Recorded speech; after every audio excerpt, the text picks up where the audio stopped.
Minnesota's Governor Tim Walz fully mobilizing the National Guard to help police in Minneapolis try to control the violent protests. Minnesota National Guard's top general says more than 1,000 additional Guard soldiers are joining those already mobilized earlier this week. For more on all of this, we want to bring in B.J. Zapor, former special agent in charge at the ATF and faculty associate at Arizona State University's School of Criminology and Criminal Justice. B.J., you know that there are an awful lot of people upset in the nation right now, and they are, taking it out on police and authorities. How do you get a handle on these protests without making the situation worse? Well, we have to understand the premise that at this point, the causation is not social justice. This is mayhem, and it is rioting, and it's a form of anarchy that has its forms in social media, in mobilization, in a way to cause havoc for other purposes, as we can see with the deployment of people, the insurrection of citizens that don't even come in the communities they're affecting right now, that they're destroying. We also, as leadership, we have to assume total violence, and that is the model of letting the steam off of an issue does not work. It fails. So they're going to have to come in with authority, have an expectation of making arrests and stopping people and deploying more resources than they think they actually need. So you're not one of those who says, oh, just let them blow off some steam for a night or two and things will get better. History demonstrates that this is a failed tactic, and it is failing, and has failed in Minneapolis in this situation.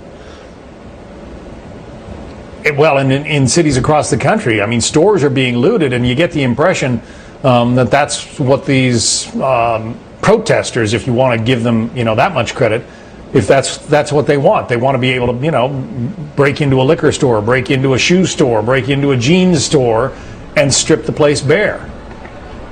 It is absolutely imperative for our Constitution and for us as a democratic republic to have the expression and to make change.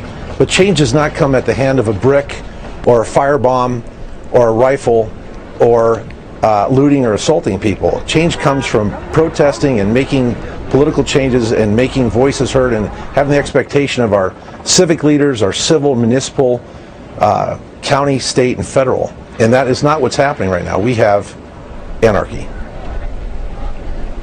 Governors can call out the National Guard, and many have, and the president can call out military police, which he has done. He has at least mobilized military police officers from Fort Drum and elsewhere.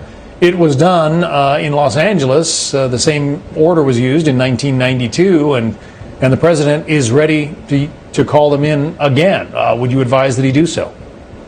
I do, and I was there in those riots in 1992, and it was an executive order from President Bush that mobilized all the federal law enforcement, federal officers, and the National Guard to restore civil order. Quite simply, to restore civil order. Did not have anything to do with suppressing the expression, the protests. Complete difference between protesting something that is horrific, as in this case, and causing the destruction of our society. Completely different. An executive order for restoration of civil order would probably be the best move at this point.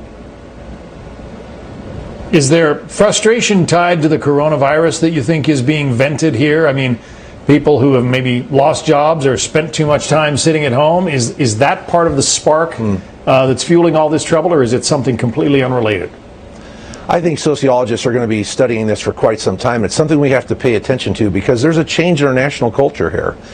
It's reflective of that this one horrific event is igniting things beyond, I think, a cause for social justice. There is something suppressed that we have to pay attention to and address as citizens, as leaders, as neighbors, because we can't have a powder keg in this country and have us be successful as a free nation in the expression of rights if we are going to convert to expressing ourselves with violence.